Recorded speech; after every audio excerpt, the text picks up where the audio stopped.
Tecnologia, entretenimento, internet, mídias digitais. Papo de Futuro com Beth Veloso. O Papo de Futuro discute hoje um tema que impacta diretamente a forma como consumimos informação na internet. As mudanças nas políticas de moderação de conteúdo das plataformas digitais e seus impactos na democracia, no jornalismo e na regulação global. A recente discussão da empresa Meta, gigante do setor de tecnologia, de alterar o seu sistema de checagem de fatos, traz consequências que podem desencadear um efeito cascata em outras plataformas. Mas qual é o real risco dessa mudança? Como a aliança entre essas grandes empresas de tecnologia e os governos influencia essa dinâmica? E quais são os cenários possíveis para a regulação da internet nos próximos anos?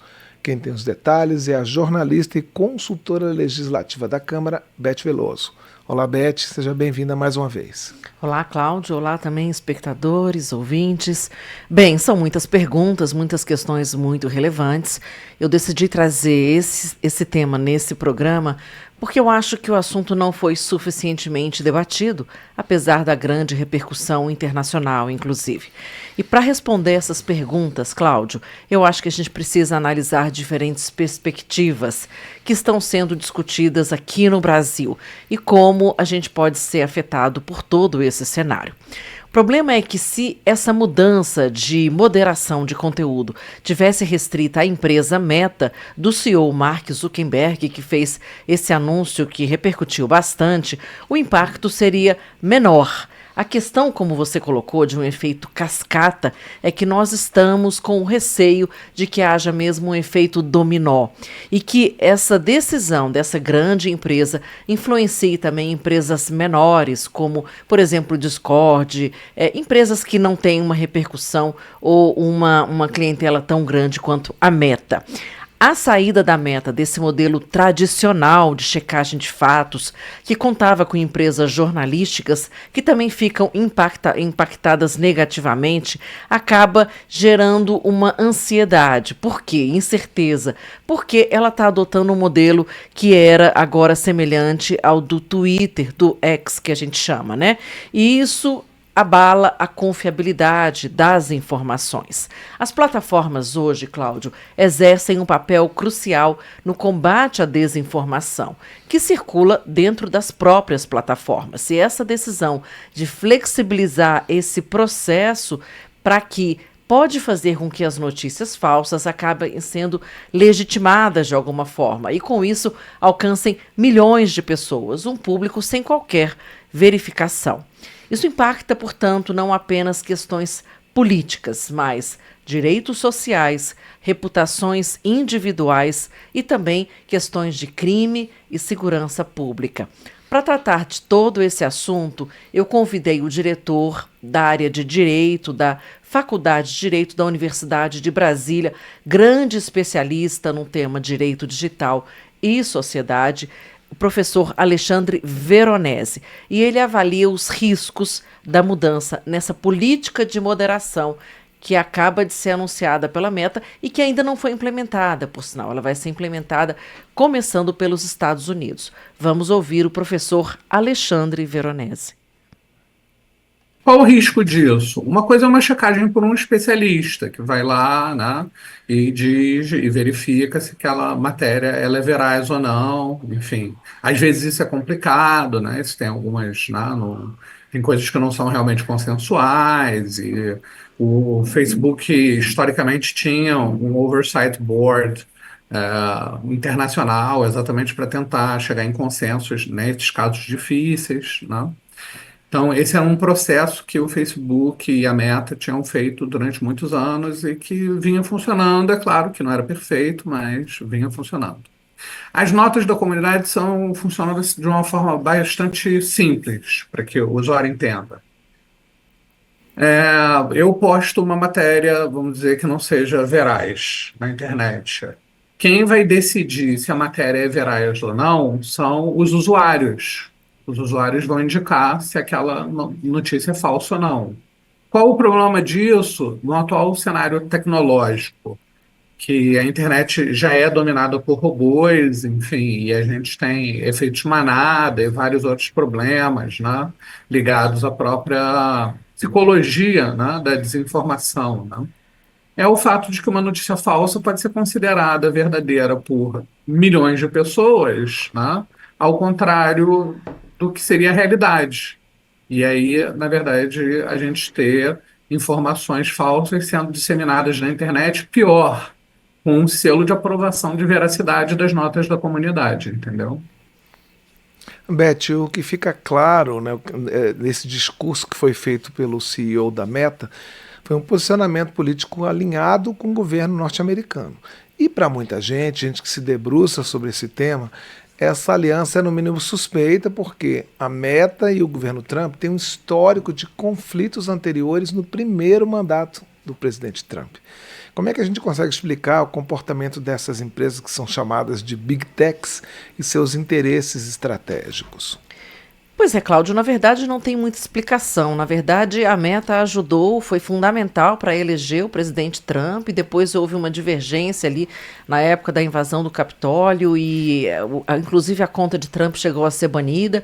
Agora volta a haver um alinhamento, o que cai por terra, né, esse argumento de neutralidade dessas empresas, neutralidade política e de que elas estariam a serviço, a bem da sociedade. Então, com esse alinhamento agora, não apenas da Meta, mas de todas as outras empresas que estavam na posse do Trump, né? A própria Amazon, o Google, o próprio Twitter, o próprio TikTok, enfim, todas essas empresas e o Mark Zuckerberg da Meta, é que realmente eles estão jogando no mesmo time de ter uma política de não regulação das Big Techs, né? De uma política de uma mais neoliberal e de realmente não haver nenhum tipo de intervenção governamental nessas empresas. E isso é um pouco preocupante, porque é um posicionamento, né, global, é um posicionamento de empresas que são dominantes no seu mercado, que atuam inclusive em sistema praticamente de monopólio, e reforçando esse apoio governamental com um único governo, que acaba sendo justamente um país hegemônico como os Estados Unidos,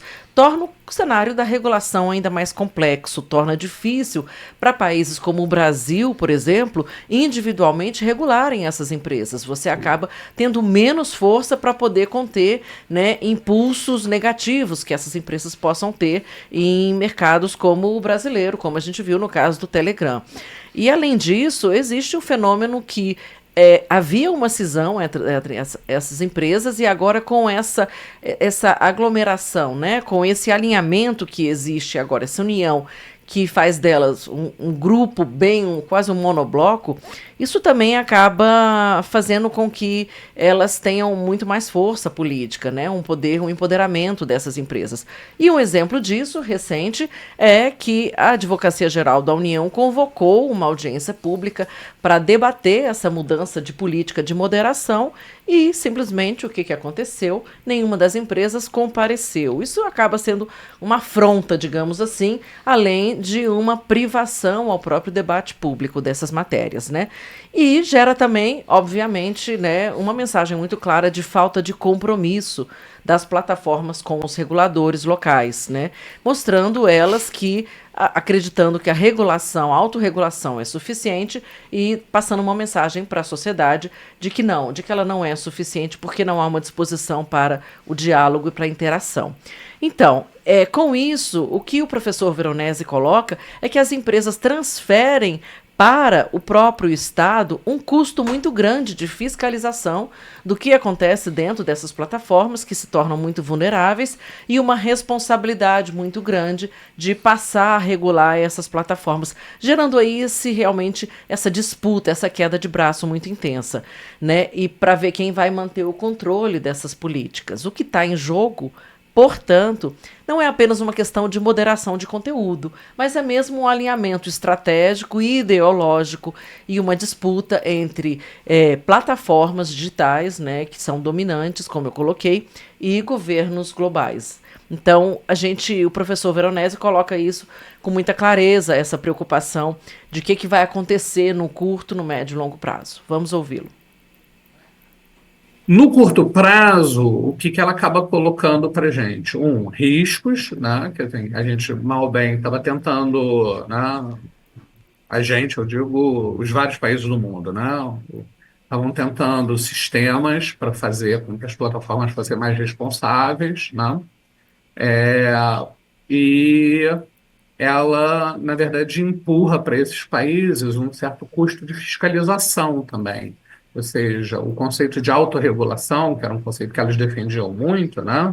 Ele se torna um pouco mais difícil de ser mantido, que elas estão meio que empurrando os países para uma regulação mais forte das plataformas para evitar esses riscos a direitos fundamentais, sejam eles de caráter individual ou de caráter social, né? Ou até mesmo as democracias, né?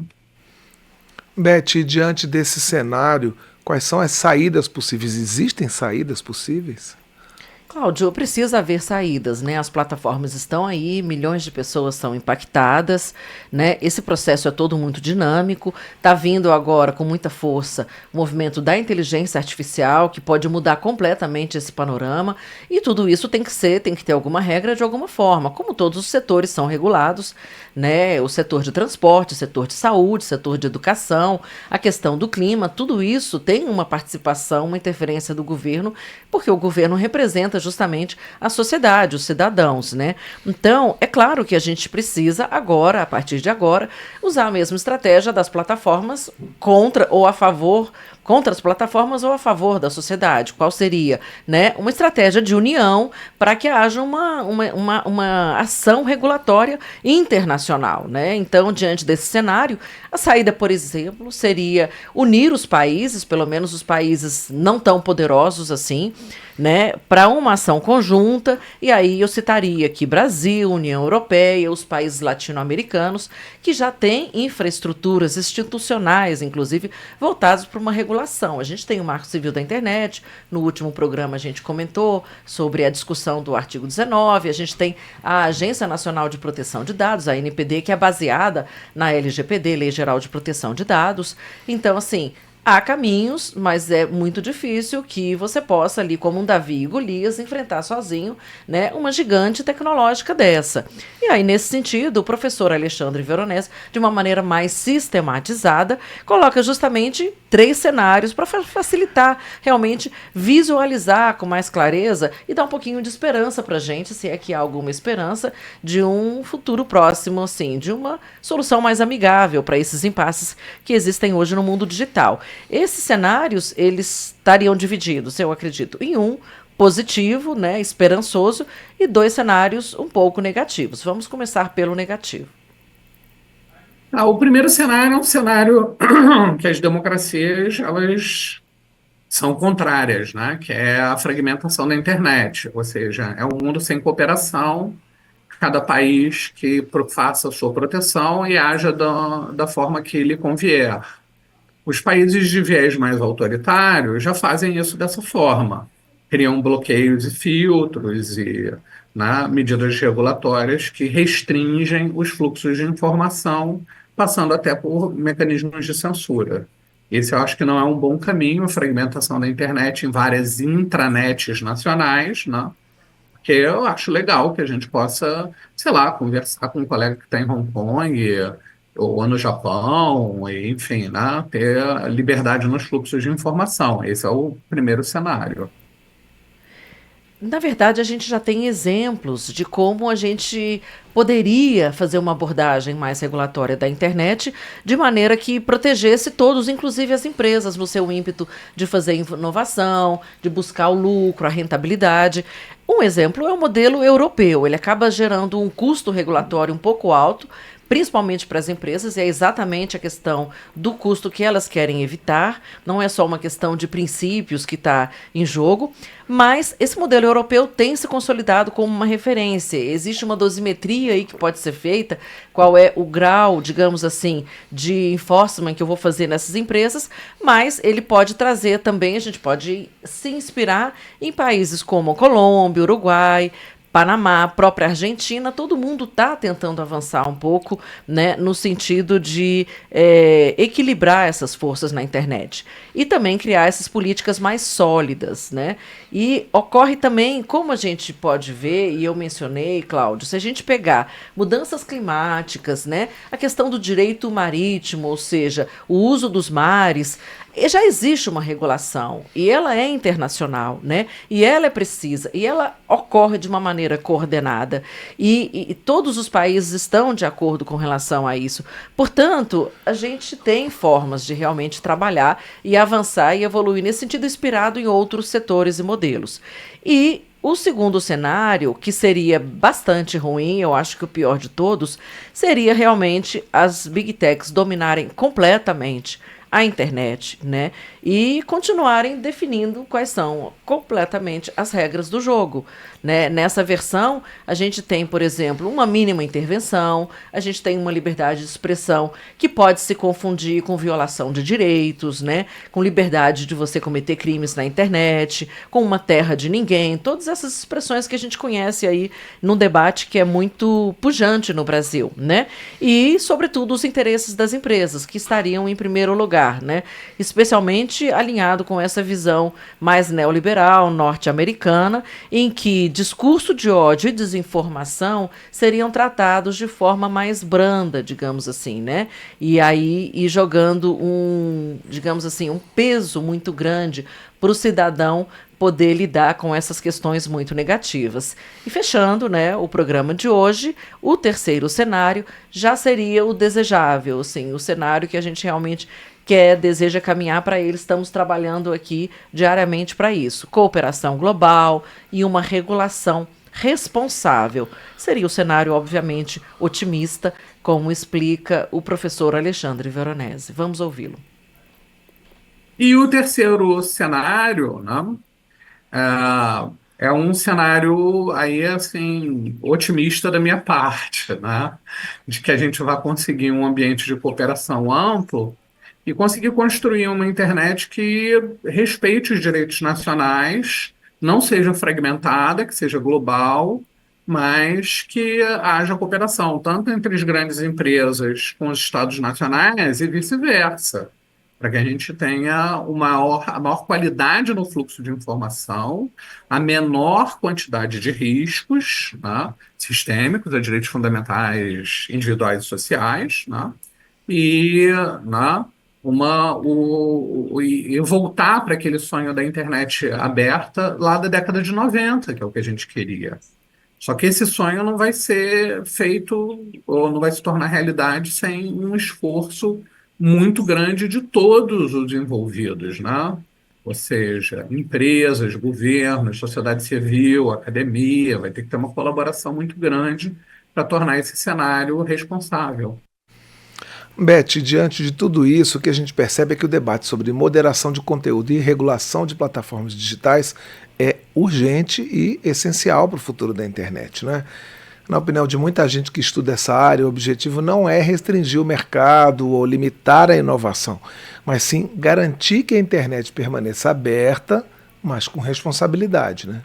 Cláudio, a gente está falando de democracia, né? A gente vive hoje uma ditadura das Big Techs. Então, assim, para ter uma internet que seja baseada, né, numa ditadura, nós temos vários modelos aí que você tem filtros para todo lado e uma internet completamente controlada, que ela não dá liberdade aos cidadãos de realmente se expressarem como eles querem. Então, isso é fácil, para isso não precisa de regulação. O que nós estamos fazendo aqui, como o Brasil, como uma democracia, como uma república, é uma defesa veemente da democracia, porque é ela que garante, né, os direitos humanos, os direitos sociais, os direitos individuais, os direitos fundamentais, a própria Constituição brasileira. Imagina o impacto que uma notícia falsa teria sobre você, né? Quantas mortes a gente tem aí em função de pessoas que não suportam, né, realmente o peso de uma reputação derrotada na internet, exposta na internet, é superexposição da rede. E aí a gente tem modelos que já funcionam, por exemplo, a Convenção de Budapeste, que combate os cibercrimes cibernéticos e que estão aí, e que mostra que essa cooperação, que o professor Alexandre acabou de falar, acaba sendo um movimento assim, que parece muito difícil, mas ele é real e ele é possível, né? Esses grandes mercados consumidores, especialmente o mercado global, ele tem que usar o seu peso para que a gente possa virar o jogo e influenciar também as plataformas. Imagine se todas as pessoas agora decidirem sair de um Twitter ou de uma Meta porque não concordam com sua política de moderação e acham que estão sendo muito expostas, né, desnecessariamente. Então, o poder está na mão do povo e está na mão, porque representa o povo, dos governos. É isso que a gente tem que ver agora, né? É isso, Beth. Então a gente vai seguir por aqui acompanhando de perto essas transformações e as possíveis implicações dessas decisões, tanto para o Brasil quanto para o resto do mundo. Você quer mandar uma sugestão ou fazer uma crítica para o quadro Papo de Futuro? Existem duas maneiras de fazer isso. Você pode usar o WhatsApp da Rádio Câmara. O número é o 61 99978 9080. Também tem o e-mail papodefuturo@câmara.leg.br. Participe. Beth Veloso, muito obrigado e até a próxima edição do Papo de Futuro. Muito obrigada e até semana que vem.